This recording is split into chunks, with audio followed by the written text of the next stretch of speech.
Complaining. Customers complaining and why you should be happy. Hi, this is Jim Gibson with Business Sense Podcast. Thank you for listening today. I appreciate it. And yes, the dreaded complaining from customers. We're going to be talking about that today and why you should be happy. I know that sounds really strange. Be happy about customers complaining? Yes, you should be. Let me tell you a story. I had a service rep talking to a customer on the phone, and I could overhear the conversation, and the service rep was getting more and more upset with the customer, and I shaking my head just hearing it. I waited till the conversation was over, and I called her into my office. I said, what's up? Why are you so upset with the customer? And she said, that customer was wrong. That customer was wrong. I was trying to explain to her the difficulties we were having in that system and why it wasn't our fault. And I said, whoa, that's not the way you handle customers. Not that customers are always right. You know, I hear people say that, well, you know, the customer's always right. No, sometimes they're not. And what is the definition of a customer? Customer is one who pays. So if you have someone that's not paying you, well, then they're not a customer. Then you can deal with them differently. But today I'm going to be talking about customers and why my service rep was totally wrong in what she said to the customer. Why she got involved in that argument with the customer. That's unacceptable. Never argue with a customer. So I came up with pretty much 7 areas that you should talk to a customer when they're upset. And I tell you, an upset customer is telling you a couple things. They're telling you, first of all, that they value your company. I know it sounds strange, isn't it? Someone calling up complaining actually values your company. Yes, they value your company. And the reason why is they're calling you to tell you how you can do better, how you can do a better job, how you can meet a need that you're not meeting, that maybe other customers see also, but see, the ones that you're losing that are not even saying anything to you, not even telling you why they're going to a competitor, you want them to complain to you because maybe you can change 1 or 2 things and make your business better if you listen without getting emotionally involved. So the first thing you need to do is you need to listen, really truthfully listen. This is what I told my customer service reps after that incident. You got to listen. Don't engage in argument. Just listen. And don't be that, oh yeah, Because I had that before where, I'm complaining about a company or a service or something, and they just kind of push me on, just let me complain to get it over with, No, you're interested in what they're saying. You want to listen to what they're saying. You want to understand what they're saying. They may have a tremendous point. You got to listen. You'll never know what they're trying to tell you, the opportunities that are out there that you might be missing because you're not listening to complaints. The next, you need to repeat what the person says. So a person says, those systems come blue only and I need red. Well, just repeat. Oh, you're interested in red? Maybe we can do that. Maybe we can get you a red one. Or whatever the situation is. Maybe you didn't know there was an opportunity to sell red data equipment. I don't know. Just using that as an example. Please bear with me. The third thing is never overreact. Don't overreact and turn around and say, well, that's unacceptable. You want red. We only have blue. That's tough. No, don't overreact. Just stay calm. And then fourth, realize they may be right. If they're complaining about your service, you were supposed to be out here at 10 o'clock and now it's 10:30 and I'm looking for your guy. I've been hanging around. I got other opportunities out there. Well, maybe they're right. Why isn't your guy there at 10:30? Why are you giving a deadline at 10? We used to give, for service people that are on the road, we used to say in the morning, afternoon, maybe early morning, late afternoon, something like that, or late morning. We would never commit to a particular hour because you never know with the traffic in Southern California. There's just not enough roads out here, and it backs up easily. So remember, your customer might be right. And of course, never defend yourself. I know that sounds weird, doesn't it? Customers not looking for your excuses. They're looking for your solutions, not your excuses. When you start defending yourself, you are giving them the reason why you didn't service them. That's not what they called you for. They called you to give you brilliant ideas on how you could better serve them and how you may be able to get more customers because of the brilliant ideas they're telling you about. And I'm not being sarcastic here. This is great. These are good reasons that you may need to learn to be better, to beat your competition, to grow your business. These people complaining to you is probably the most valuable interaction you're going to have with customers. And you got to see it that way. This is something that's fantastic. Maybe you're an employee and your boss is complaining about you. Shut up and listen. He or she might be right. Take it to heart. Think about it. It might be so. But don't defend unless they ask why. Why didn't you show up at 10:30? Well, I would say, listen, there's no excuse for us not being there at 10:30 like we promised, or 10 o'clock like we promised. But there was traffic on the road today, and we should have anticipated that. So next time when I give you a certain time that we're going to be there, I will do my very best, and I will ensure that our technician is there at that time. That's how you respond to that. Always, always, always ask for suggestions. So if your customer's saying, I don't like blue, I like red. And then you can say, well, how about yellow? Do you like yellow? Do you think yellow is good? Or, what is it that you don't like about blue that you want red?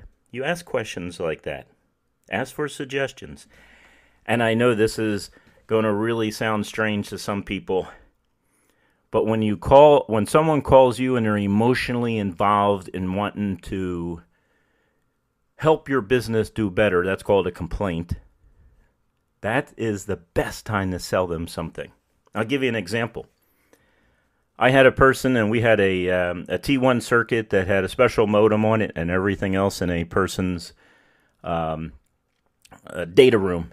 And in that data room, that T1 modem was costing about $1,500.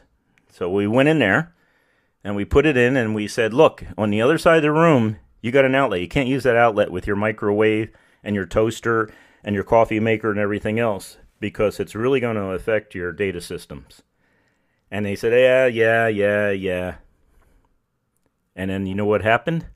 They blew up that modem, that special modem, the T1 modem. And then they called us and they said, get out here and fix it. And we went out and fixed it and everything else. And they said, well, we don't think we should have to pay for this. And I said, I understand what you're saying.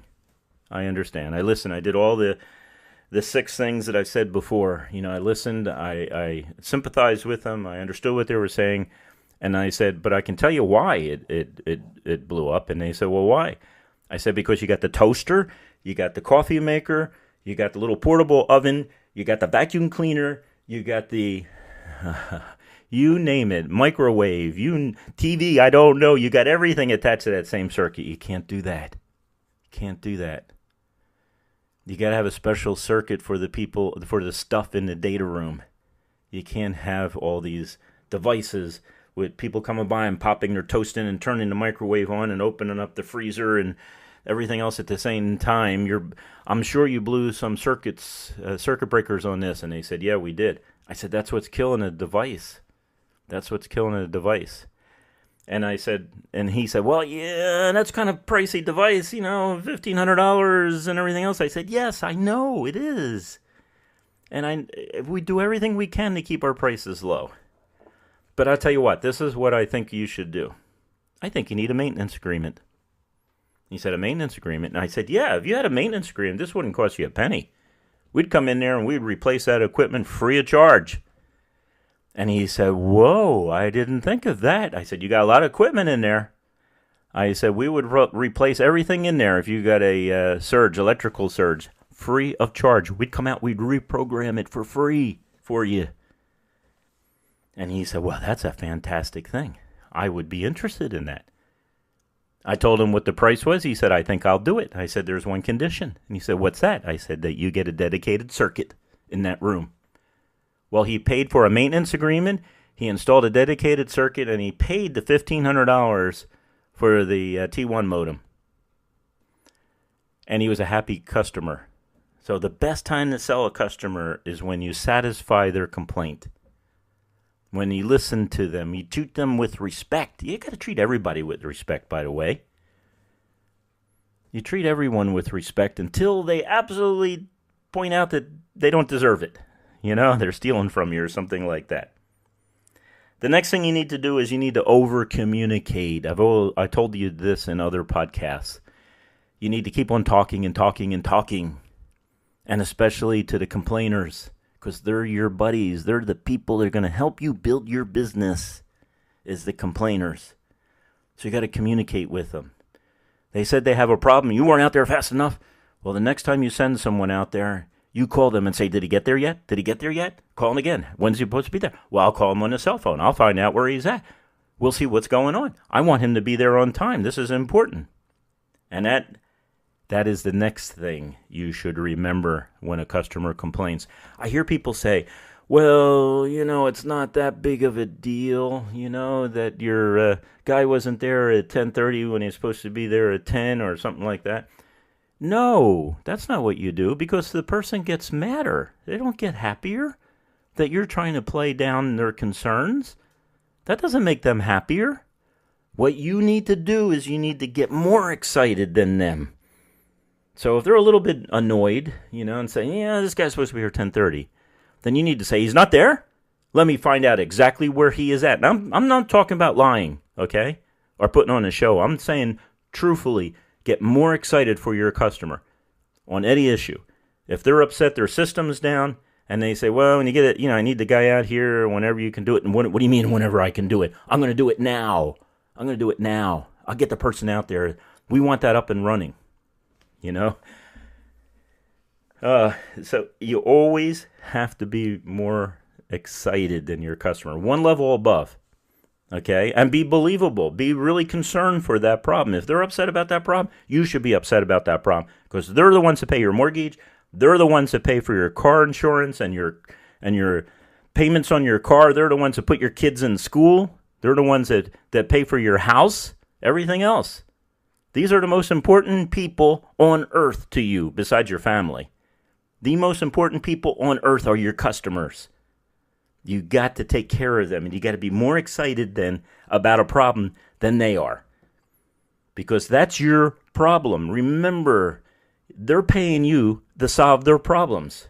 You're not paying them to solve your problems. They're paying you to solve their problem, them being the customers.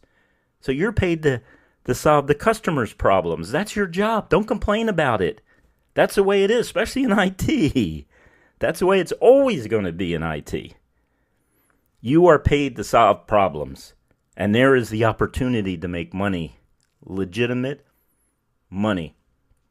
I'm not saying rip people off. I'm not saying that at all. I'm saying there's your opportunity to make money. I remember years ago I worked for a big corporation, and we had big phone systems and data systems and everything else. And my job was to make sure these systems were up and running. And years ago, T1 circuits were real popular. They were very expensive too, but they were popular. If you're not familiar with the T1, it was 24 circuits, analog circuits, and over a data line. And it was multiplexed. And so it was very popular because it was less expensive than having 24 analog lines coming from the phone company, so you can get this and at least have a little bit of savings. So my system was down in LAX because the T1 circuit was down. And I called up the vendor who we paid a maintenance agreement to, well over $100,000 a year to maintain this system. It was a big system again. LA is a big airport, and our portion of it was very large. So make a long story short, I called up the vendor and I said, hey, my T1's down. When can you get out there? And he said, I don't know. I have to call you back. And I said, well, when? When are you going to call me back? He said, give me about 10 minutes. Then he called back. He goes, I don't think I can get there today. What do you mean you can't get there today? He said, well, I got a problem here when my technicians are tied up there, and I got a problem over here and my technicians are tied up there, and we have this, and this technician is sick, and that one is on vacation, and blah, blah, blah, blah, blah, blah. And I said, what are you talking about? I don't care about your other customers. I'm your customer. I paid you a lot of money. I don't want excuses. I don't care about this person down the street. Well, they've been waiting longer than you. I don't care how long they waited. My problem is between you and me, and I need a technician out there before I started this conversation because we are losing a lot of sales at Burlington Air Express. That's where it was. And he said, well, that's the best I can do. You're just going to have to wait. So I said, okay, let me talk to your boss. So the boss got on the line, the owner. And I said, so this is the last year we're going to have a maintenance agreement with you. And he went, whoa, why? I said, because your technician just said that he's going to break the maintenance agreement. We have a 2-hour response time. And he says he's too busy. Well, it was taken care of within 2 hours. And I'm sure the technician was upset. Now, I'm never interested in throwing anyone under the bus, especially IT people. Man, I've been under that pressure. But I'm just using this as an illustration of someone who was not interested in customers. And sometimes as technicians, that's how we get. We don't get interested in customers. We're interested in the technical problems. You're interested in your problems, not necessarily the customers. So you make all the cables look great and everything else, and every data guy goes in that room and says, wow, man, that really looks good. And the customer doesn't care, okay? Now, you're a professional, you did it right. That's great, but you didn't do it on time? That's not good. So remember this. You cannot forget this. Customers are the second most important group of people in your life. The first group being your family. The second group is customers. You take care of your customers first. Your vendors are later on down the road. And I'm going to be honest with you, your employees aren't as important as your customers. Okay? Don't forget who pays your mortgage. It's the customers. That's the person that puts gas in your car and takes care of your kids and gives you a vacation. That's the person that helps you. If you're an employee, that's the person who gets you promoted. That's the person who gets you raises. It's the customer. Always treat the customer with respect, even if the customer doesn't deserve it. The 7 things, once again, listen honestly. Repeat what the customer has said. Don't overreact. Stay emotionally out of it at that point. They may be right. That's number 4. Number 5 is don't defend your company. Okay? Number 6 is ask for suggestions. Maybe they have great suggestions. Number 7 is sell. Always sell. That's the best time to sell. Maintenance agreements. That's the best time to sell them to, from the silver plan to the gold to the platinum plan. That will help them. It's going to help you. Okay? And, the best thing to do is when someone complains, assume it's your fault first. Assume it's your fault. Never give excuses. Take responsibility. Thank you for listening. This is Jim with Business Sense. Hope you have a great day.